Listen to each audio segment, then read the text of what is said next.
Hi, I'm Dr. Paul Leahy, one of the plastic surgeons here at Monarch Plastic Surgery.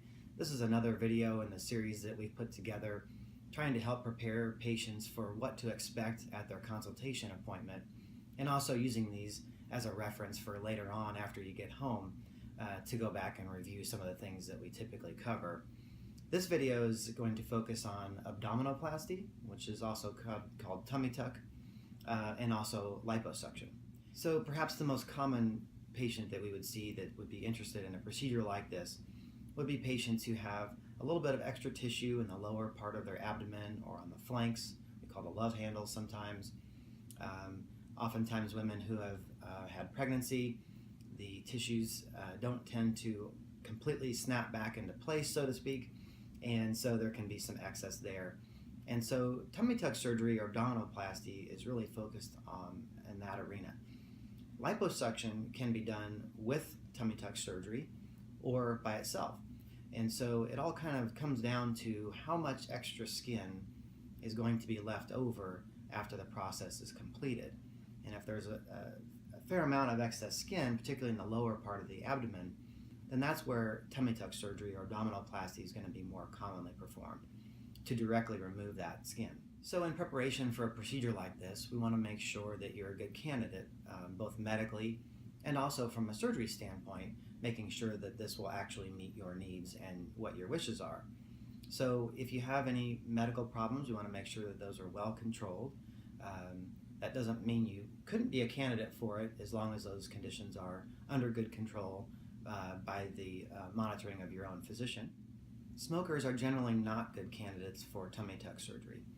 Liposuction alone is quite a bit more safe to perform in folks who smoke, but when you start talking about removing skin and then pulling the extra skin down and sewing the incision together, we can definitely have a higher complication rate of the incision opening or infections, and just overall not good results. So smokers, we ask to refrain from smoking for at least 3 months before and after the procedure.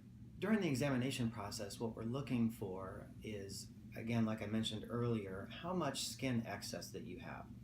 If it's a minimal amount, then oftentimes a liposuction procedure alone might solve a lot of your problems. And many times we can do that even here in the office with just some very light sedation, a walk-in, walk-out type of an office-based procedure. When we do it that way, we like to use an instrument that we call Smartlipo, and that essentially adds a laser fiber during the process of fat removal. The purpose of that laser is to help make the fat easier to vacuum away with our traditional liposuction equipment.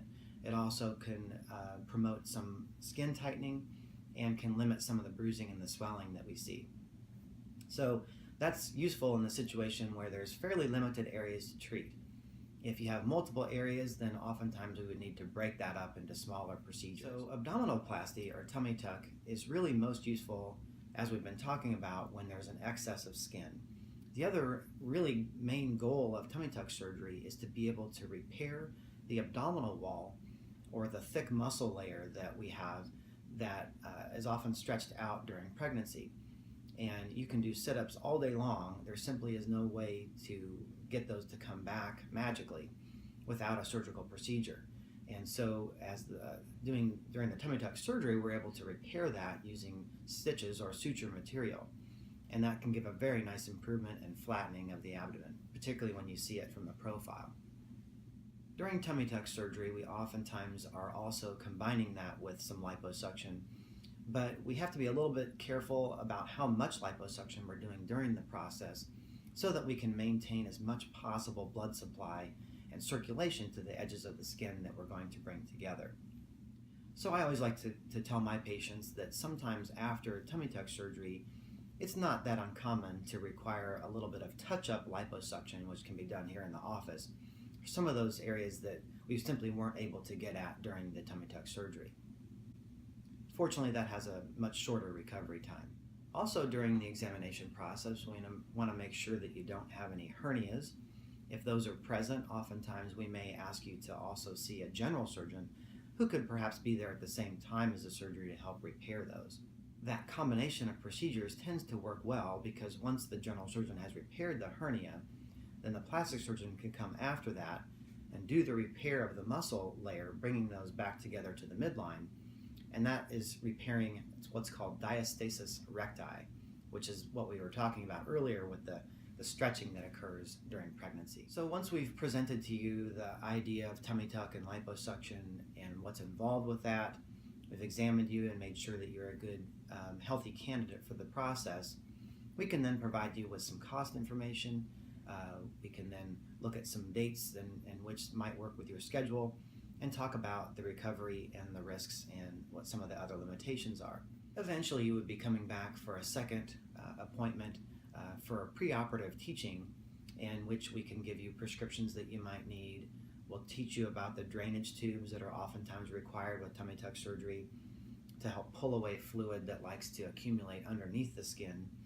Those are annoying. No one likes them, but unfortunately, most of us here in our practice find them to be a necessary evil because you don't want for fluid to build up underneath the incision for a variety of reasons. We would also take some before photographs so that eventually we can compare them to your after photographs. They're a lot of fun to look at and they help us to get better as surgeons as well. So tummy tuck surgery is unfortunately one of the most uncomfortable things that we do in terms of cosmetic surgery. It involves longer incisions, repairing that muscle layer, those sorts of things can make it quite uncomfortable. So I typically will encourage folks to take at least a 2-week break from strenuous exercise and even from work if you can do that. If you have the luxury of working from home, a lot of patients can get back to doing that pretty soon, usually in a couple of days or so.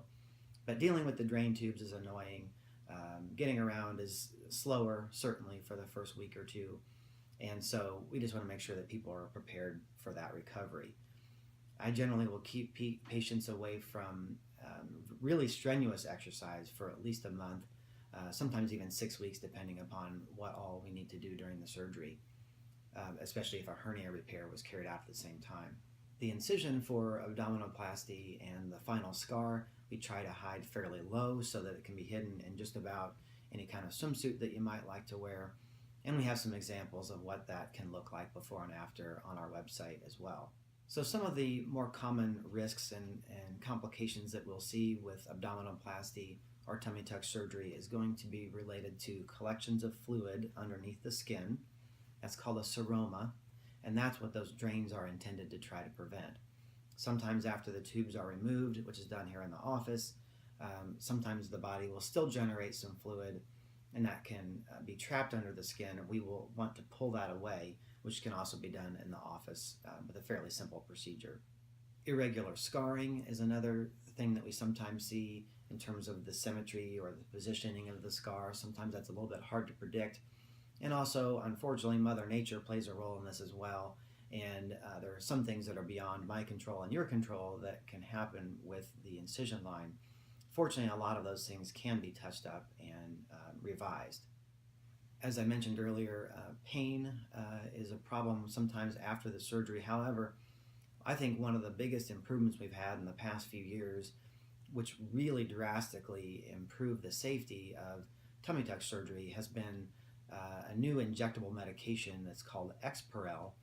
And basically, it's a long-acting numbing medication or a local anesthetic that the surgeon can inject before you wake up in the tissues that generally create the most amount of discomfort.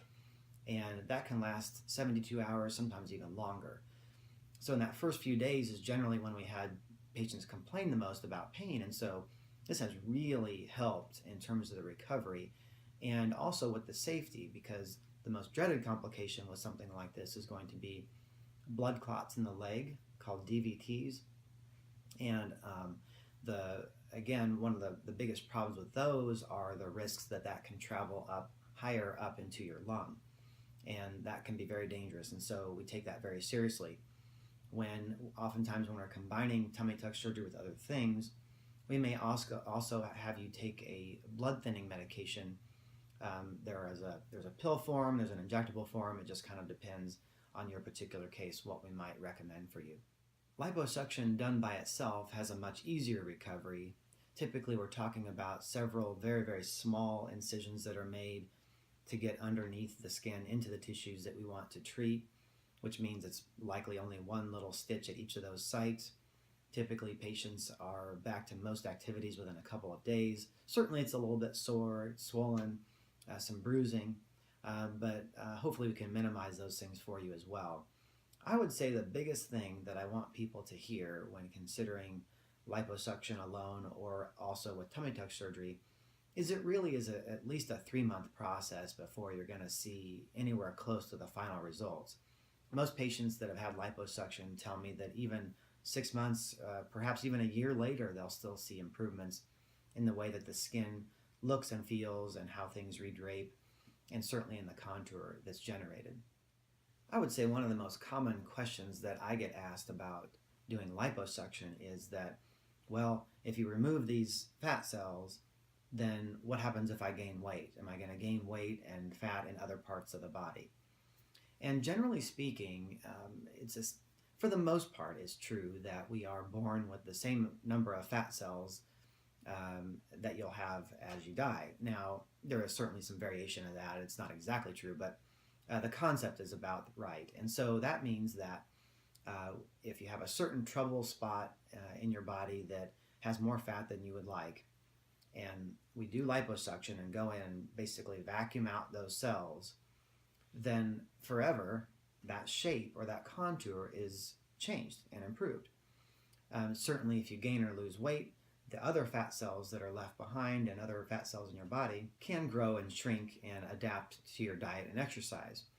But as I mentioned, forever, basically that contour has been improved. And particularly when you're treating the love handle area or the flanks, the most common thing that we hear is, gosh, how much better my pants or my dress or those sorts of things fit and feel. So the process for tummy tuck surgery and liposuction, for tummy tuck surgery, this is something that's done with you completely asleep, so that's called general anesthesia. And the surgeon will make markings typically before the surgery to help plan out the incision pattern. And then you'll be given an antibiotic in your IV. We use little boots over the calves that help to massage and squeeze your calves during the surgery to help promote circulation while you're sleeping. We will then begin the procedure, and when everything's all said and done, a typical tummy tuck with adding some liposuction in might be about 2.5 to 3 hours long. Then you'll go to the recovery area and spend about another hour, hour and a half there before you go home. And once you're home, we really encourage people to get up, move around, walk around, take deep breaths. Getting ambulatory and moving around and all of those things are critically important to good recovery and minimizing the risks of problems. And then we want to see you back in the office the next day generally to make sure that the drain tubes are functioning, make sure the incision is healing appropriately, and there are no early problems that we can manage as soon as possible. And then typically we would see you weekly thereafter to make sure that things are progressing.